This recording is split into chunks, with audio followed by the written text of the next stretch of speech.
Rồi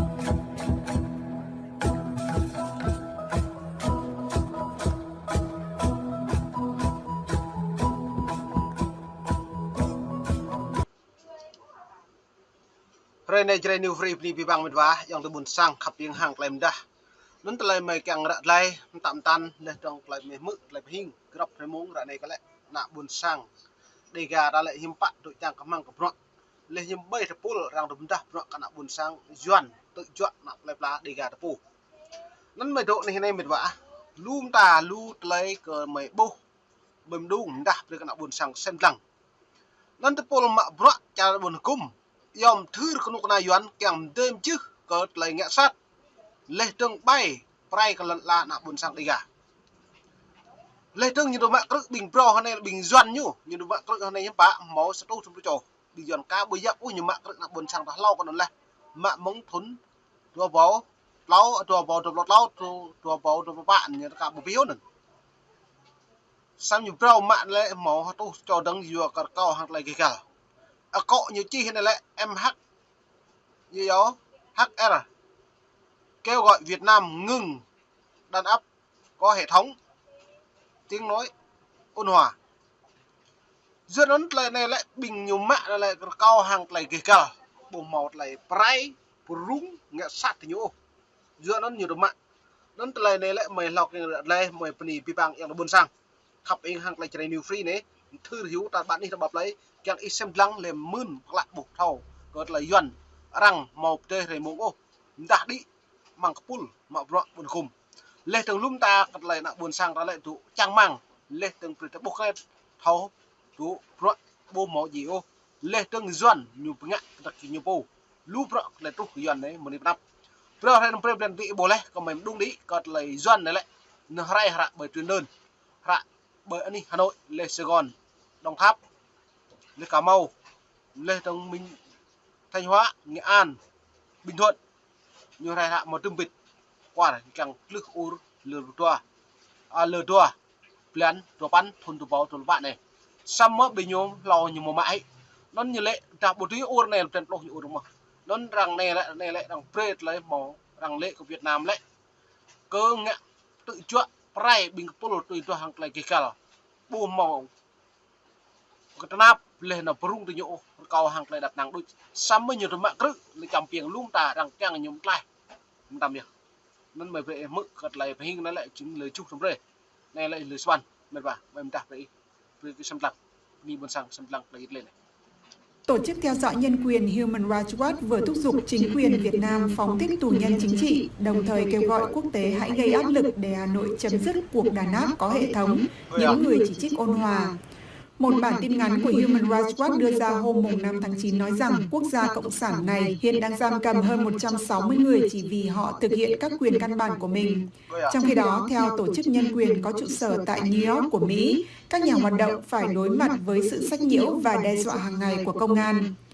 Trên trang X của Human Rights Watch cùng giờ đó thì lại làm đung lại đoạn về nó lại gặp phải mong nhú tự chọn lên ngã sát bay lê từng căn hệ bộ prem nuôi nạo buồn sáng bùa máu lấy đập năng vẹn hiu đi đặt vẹn lúc này ô giờ cái lại giờ ta cái lại này pi bằng rẽ nhô bùn lăng ô có pi bằng càng lấy càng đích giặc nạo buồn sáng từ đã như cái lăng đích giặc nạo buồn sáng lê từng lần chặt Việt Nam bùa máu lấy rung răng ô lê từng lần chặt Việt Nam lưu từ đã như thầu cướp lê thầu tui thầu phụ cái răng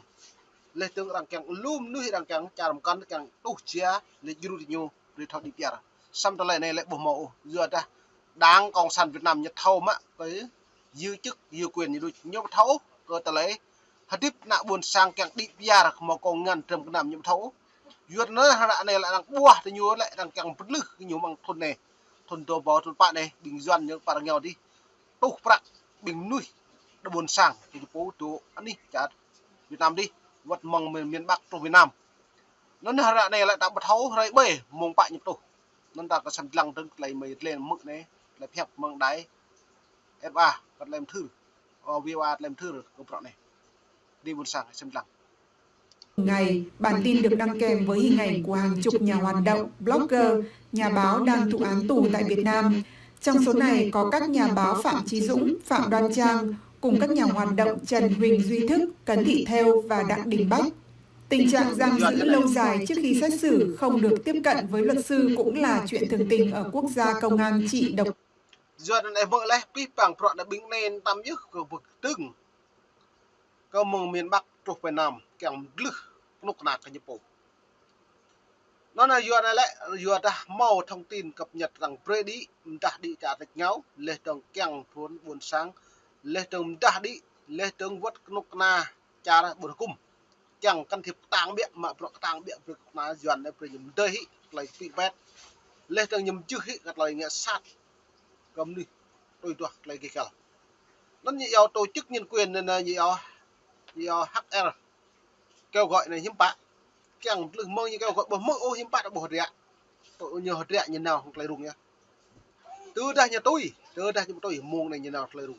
nó hai này lần chào Việt Nam này lan tràn lấy cả nhân quyền với vấn đề nhân quyền về tôn giáo đã lưu như đậu tranh phá rẻ đà phật đậu tranh cả đất đai đậu tranh cả tôn giáo đã đậu tranh cớ báo chí đã cả đậu tranh cớ lập hội lưu lại đậu tranh nhá này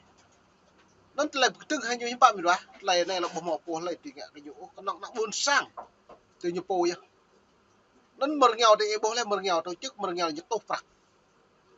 hai này bố luôn nuôi và anh chặt nhau càng tôn lần chào Việt Nam nhà từ thiện gặp nhiều từ thiện máu xa từ thiện máu bằng luôn như cái răng kèm theo về dạng chính trị nhưng bạn đáng như lại bố nó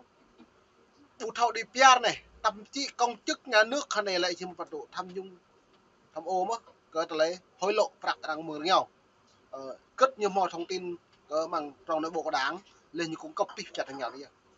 lên cất thông tin sơ hở tham nhũng bộ này sùn ngăn bộ này bằng phạt bộ này bằng lần bộ này xị ma bộ này xị lúm tạt lại nhà sạt lại mà tôi hối lộ này đi lại mang trong nội bộ đáng như thầu bây giờ như cười pi bằng nhau xị bằng nhau mạng nó như áp đặt từ nhiều lực từ nhiều bạn bằng nhau đi mạng nó như bẹn nào buồn sang như thầu lên nào buồn sang như thầu bị polo pro này bị nó như rai tuyên đơn lên bị nó như bẹn yom thương nào buồn sang u grau mua năm nhiệt lực à nó đã bổ lum đã bình dần nhưng mà thâu khởi tiện này mệt vả giờ nó nhiều tổ hụi của mẹ gồm nuôi mực lại phải hình mờ nghèo nhưng như lệ mờ nghèo bình y hiện nam mực ô tin tức mờ nghèo Hoa Kỳ bị cấm lên tượng đài VOA đài RFA đài Á Châu bình y là mực nông kia mực bằng đài lại phải hình Việt Nam VT1 hoặc VT3 chứ đài tai như này mực đài mờ nghèo bị như sử dụng cây sáu như này thế bảo giờ đi rất nhiều hội lại đang mừng nghèo là đang buộc đang đạp đi bằng hội bằng nghèo là hội nhiệt thâu giờ nó như một việc nào buồn sảng càng nhớ đối với tùy kịt cày nhớ đến tùy trả xong lại nằm đủ cả bệt lập hiện lùm nuôi dọn nhiệt đoạn mà ít lăng nặng này lại ôn đọc này từ đã tục từ dọn nhiệt ôn lại một bẹo dọn nhiệt đoạn lên lăng một bẹo nó mới nhiều mạng mệt vả nó mệt về xem lăng lại bẹo lại lều này